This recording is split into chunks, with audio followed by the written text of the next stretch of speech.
Well, till now we identified the target, then we identified the prospects, then generated the leads, did lead qualification. The demonstration is done. The closing comes after this whole process is completed. So, in this chapter, we'll talk about closing. So, what can be the issues while closing? So, the first thing is the customers will raise objections for sure. How to handle it? Then the price will be negotiated. So, we will talk about negotiation. After negotiation, how will it be implemented after closing? Because what I've committed and what the sales team has committed, how will it be implemented for the customers? We will discuss the complete implementation pathway. And I will discuss with you some practical tips. So, in this chapter on closing, let's talk about handling objections because the customers will definitely raise objections. So, how to handle it? Okay, so before handling the objections, if you don't want them to arise at all, then what should you do? If you want this, then we should give the customers, on behalf of the partners, the owner's course or the user's course. If he does the course, these questions will not be raised at all. Nevertheless, we'll discuss what happens in this objection handling. Number one, lack of response. They are not responding to us. It is also a concern of the customers that, okay, I'll buy it, but will my users be able to use it or not? We charge onboarding costs separately. So, why do they charge separately? Because customers will ask the question, why is there onboarding cost? Your CRM is very expensive or it is costly. Many times they say that you just send the information to me. Apart from this, we have submitted to the management. We'll let you know if they reply. We are evaluating some other CRM. Okay. Then we need a one-time premium solution. The same is installed at our place. What will happen to our data? Because it is on SaaS. So what about data security?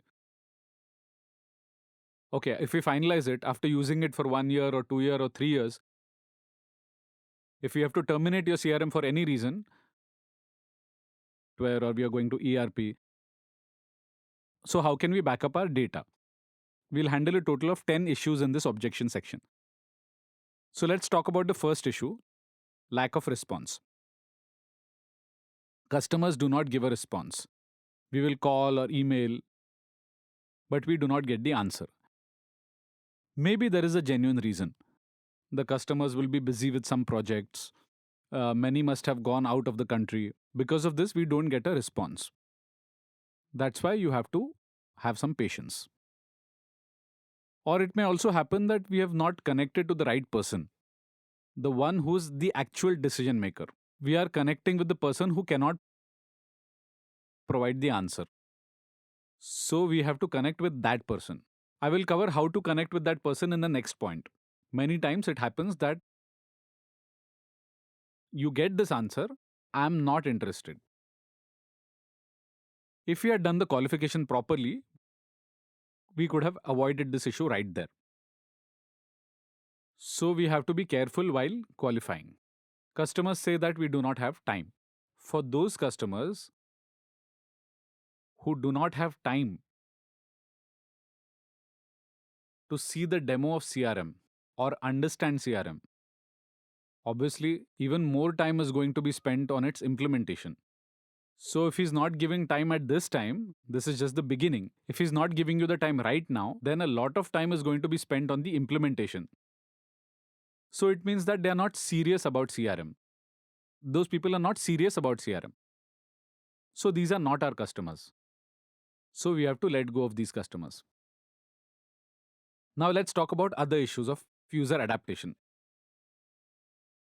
Yes, I will invest the money, but will my team be able to use it or not? I tried it many times. I tried other CRMs. I tried to implement it. It has also been implemented, but my team doesn't use it. So, what could be the reasons? So, detailed videos are available on this. And we have discussed around 32 points as to why the team is not able to use it.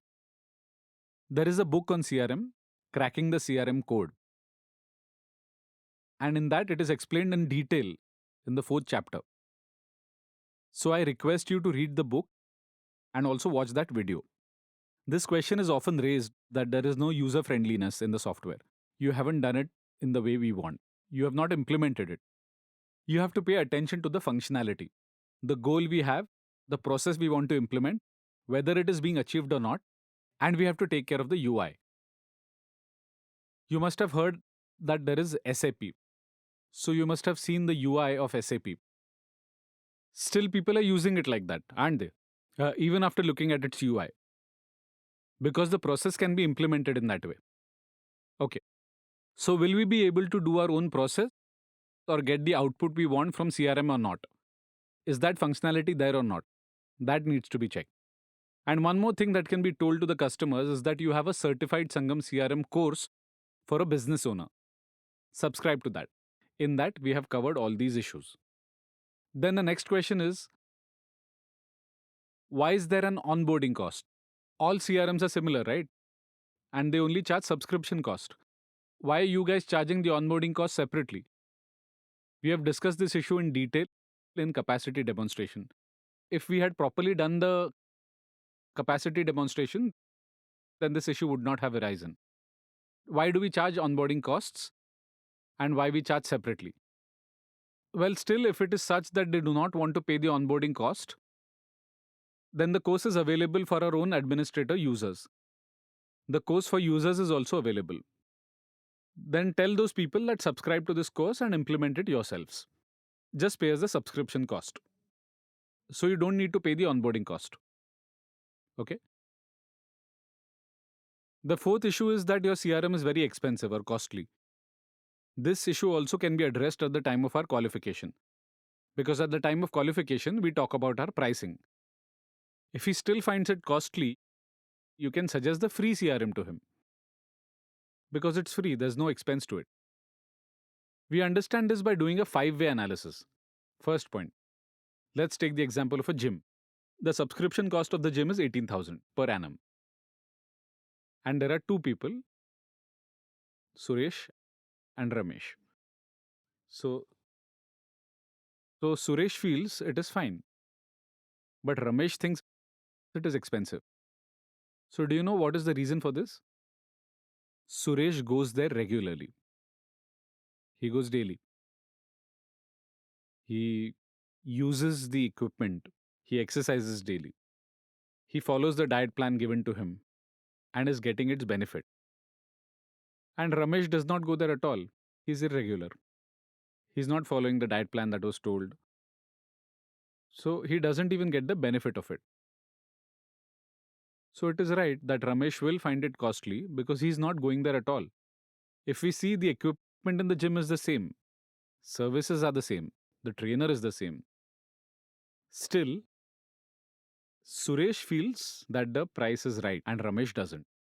So if you utilize CRM properly and take advantage of it, then you will not find it expensive. If you do not utilize it, you will think it is costly. If we go to the second point, in the second point, there is a soft cost and a hard cost. The hard cost is the subscription cost of the CRM, implementation cost, and training cost.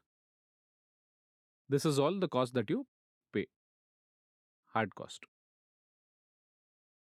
Along with that, there is also a soft cost because this complete change in culture management is happening at your place. You involve the leadership team in this, training takes place.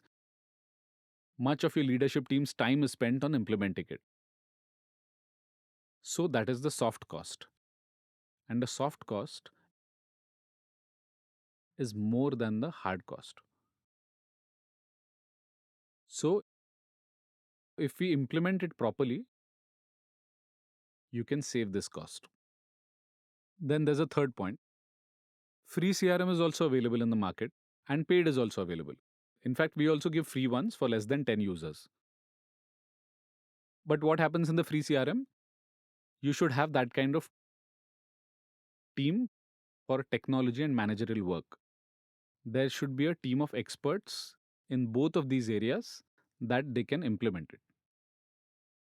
And we also give free CRM, and with that we offer courses. So you have to check the course.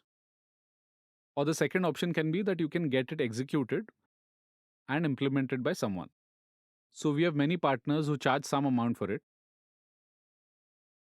We can make it go live by paying that amount to execute and implement it. So this second option is also there. But for less than 10 users,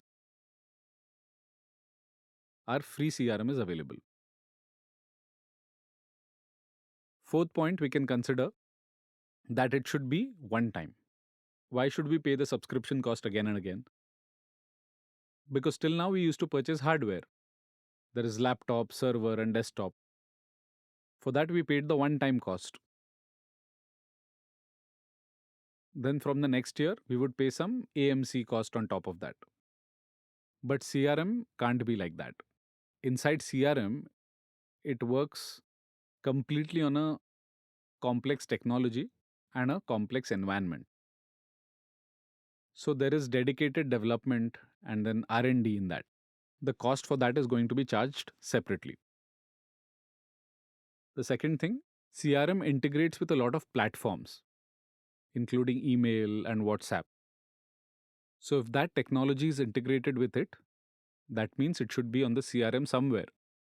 So to turn it on, you have to post it somewhere in the data center. So there'll be an expense for that. Apart from that, CRM should be accessible from anywhere. It should be accessible at any time.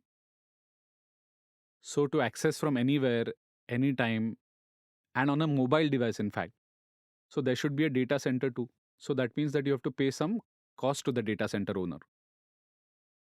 Then you will be able to use it in any way you want. Let's see the fifth one. People believe that the CRM has an isolated cost, but it is not like that. This is actually the cost of HR. This is part of the HR cost. You have a sales team of 15 people, and now you are paying them 30,000 per month. That means you are paying 4.5 lakh rupees per month. And total, if we count the total according to your 4.5, then it is a cost of 52 lakh rupees for us per annum, right? Suppose we implement the CRM according to the proper mechanism with proper processes. If we do that, then the efficiency of the sales team will increase. Yes, the efficiency of the sales will increase. Okay, so by what percentage will it increase? The efficiency of the sales team will increase by 30 to 50%. Suppose if the efficiency of the system increases by 50% if you implement this. So the cost of CRM is just 5% of the salary. So because of adding this 5% cost, the efficiency of your sales team is increasing by 50%. Just keep in mind that you should implement adaptation CRM in that way. If it is properly implemented, then you can increase the efficiency. Don't think that this is an isolated cost. Just as you give an employee a table or AC, chair, mobile device, or laptop device, this is one such essential tool. Think about this. If you think like this, then the CRM will not be costly. Then there's another question. They say just send us the information of your product. So when this objection arises, tell him that there's a video section on the Sangam CRM website. There are Sangam CRM introduction videos to explore. Apart from this, there are many videos. We will give them a link. Or tell them to read our book. Because many times they'll go on asking for information from us unnecessarily. Well, it may also happen that this question may not arise at all if we had done the qualification properly. This question should not come at the time of closing. If it is arising, that means we have not done the previous steps properly. Many times we talk to the IT person. So he says that I've submitted it to the management. And every time we call, he says that we have submitted it to the management. If any response comes, we'll tell. So we'll have to reach this decision maker in some way. The meeting will have to be aligned with that person. How will you reach the decision maker? So there are two ways. The first way is that we'll have to ask him a lot of questions. He will not have the answer to those questions. Okay? Then later it will help you to reach the decision maker. Correct? Or you can also do one thing.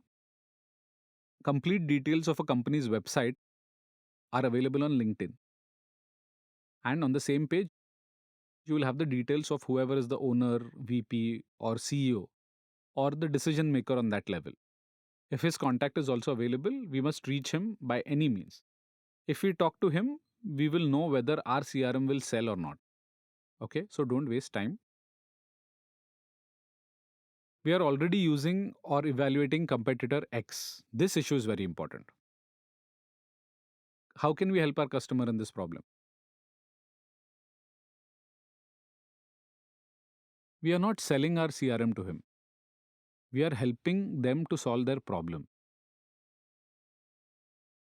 We will tell them to read our book. It will help you with any CRM. You may go with any CRM. Reading this book will help you either while buying or even after buying or during the implementation of the CRM. We can also send him 2 more videos, how to buy and how not to buy CRM. I'm giving the link to both these videos, so you can refer to these videos. Well, someone is already using CRM and they want to switch it. So you have to know the problem and why they want to switch. If we understand his problem, then we'll know whether our CRM will be able to help him or not. Will he be able to solve his problem or not? If that problem can be solved genuinely, then we'll be able to suggest our CRM to him. Otherwise, we'll say no. So you have to go into the details of his problem. Okay. Here are some tips. If they are evaluating other competitors, CRM vendors, ask them to take 3 client references from them. Ask them these 3 to 4 questions. You provide them these questions. Provide the questions in writing as well. Extract information from this company's product. How did they find the support team? Does their support team give you timely support or not?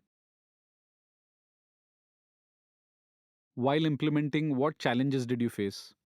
And how did those people implement or face that challenge? How did they solve this challenge? If you get the answers to this question, you will know which vendors to go with for CRM. Okay.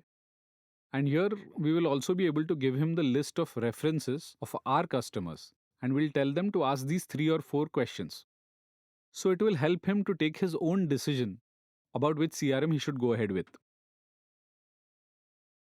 The next section is that we want CRM at our place, means at the customer's place. We want the server to be implemented at the customer's place. And CRM is required to be on that server. So we give this kind of service. Already we have implemented it, like the governments or banks, where it happens that they do not provide their data anywhere outside because they have NDA. If there's a privacy issue with the data, then we have to implement it there. But still, we should get to know why they want it there. Many times, customers have some myths. If I get the CRM right at my place, then I don't have to pay that recurring cost again and again. But this is a myth. There is a subscription cost, it has to be paid. This is not a one time CRM which you will purchase only once. Then you will have to pay AMC or something like that from the next year. He will have to pay the subscription cost. Apart from that, what are the other costs? Subscription cost will be incurred. They will have to keep 4 big servers because CRM is a big application, very large application with application database. And then there's an Elastic server to retrieve the data, Redis servers. All these must be implemented. There should be 4 big servers. Apart from that, there's a cost of the OS. This cost is incurred to maintain its server every year. Data backup has to be done. It has some cost. A firewall has to be implemented. That has some costs. You have to provide internet bandwidth, which has a cost. So they will have to bear all these costs separately. Here, you just have to pay the subscription cost. Now we'll talk, because when the customer goes for the SaaS model, every time they have a question that what will happen to my data. So how will we be able to help in this? So number one, for this, there is a non-disclosure agreement in detail. And in the non-disclosure agreement, we'll tell that we will neither use your data ourselves, nor will we sell this data to anyone else. Okay. So it is written in detail in the NDA. Apart from this, if my data is lost, we have already implemented a disaster policy for that, which has Tier 4 data center, the best in class. The latest security has been implemented, and disaster recovery facilities have been implemented on the server. One server is in one city and another is in a different city. Modern SaaS application of multi-tenant is implemented.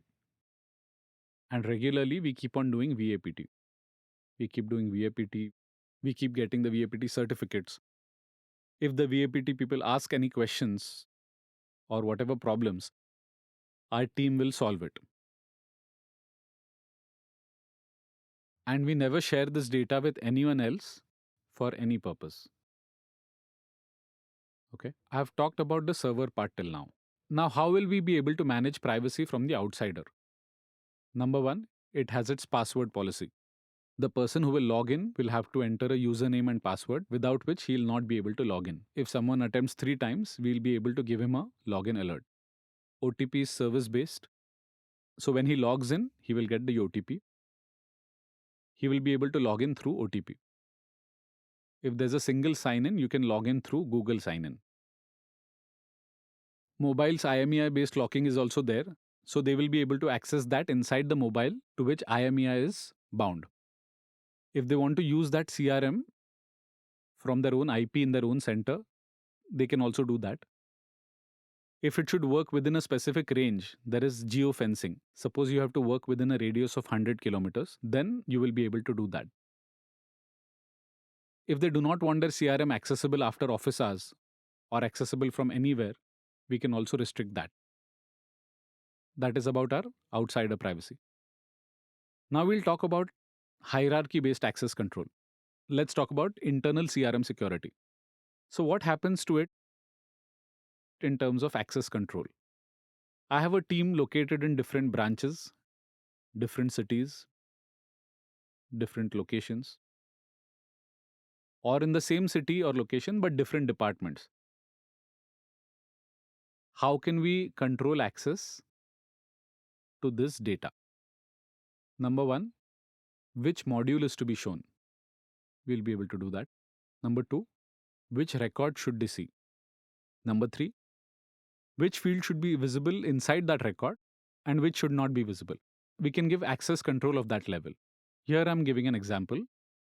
Suppose both Suresh and Ramesh are in the same team, then Suresh should not see the data of Ramesh and Ramesh should not see Suresh's data. Then we can also implement that. Now Suresh and Ramesh are in the same team. Both should see the data of each other. But the record that Suresh has created, Ramesh should not see the mobile number field inside that record.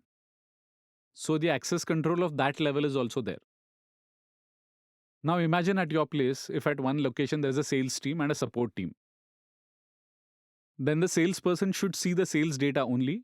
He should not see the support data. And the support person should only see the support data. He should see ticket modules and customer records, but not leads and opportunities. So we can implement that too. We'll discuss one more level. There are 3 branches, branch A, branch B, and branch C. And above them, there is a branch head. He monitors all 3 branches. So branch A should only see data from the branch A team. Branch B should only see data from the branch B team. Branch C should only see data from the branch C team. However, the branch head monitors all 3 branches. He should be able to see the data of all these 3 teams. He should see the data of all 3 branches. That kind of user level, role wise, team wise, or branch wise, as I said, you can give access control to the data. Now comes the final point. Okay, sir, we've bought your CRM.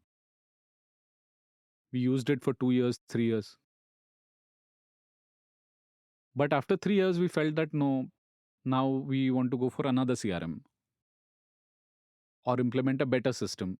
We have to make an in house CRM or we have to go to the ERP system. Anything can happen, right? So, how will I be able to back up the data? How do I get my data? We have a solution for it like this. Now, there will be one expert at your place, either the admin or the owner. I'll give him the right to export. So, you can take the data whenever you want by exporting it as an Excel. Number one, from any module, you can export and view Excel data. But yes, the one who has been given access, only he'll be able to take it out and nobody else will be able to do it. Number two, you can also back up the data every week on Google or any Gmail ID. We already implemented that. You will keep getting that data in your email on its data backup drive. So, in these two ways, whenever you need the data, our team will help you. We'll give you the data if you want in SQL, Excel format. You don't even have to come to our team. You yourself can take this data in Excel. So, anytime you want, you will get that data. Now, in the next section, we'll talk about negotiation. There were many objections that were handled here. Apart from this, also, there can be other objections. But we have covered most of the objections here in this section. In the next section, we'll see about negotiation. Thank you.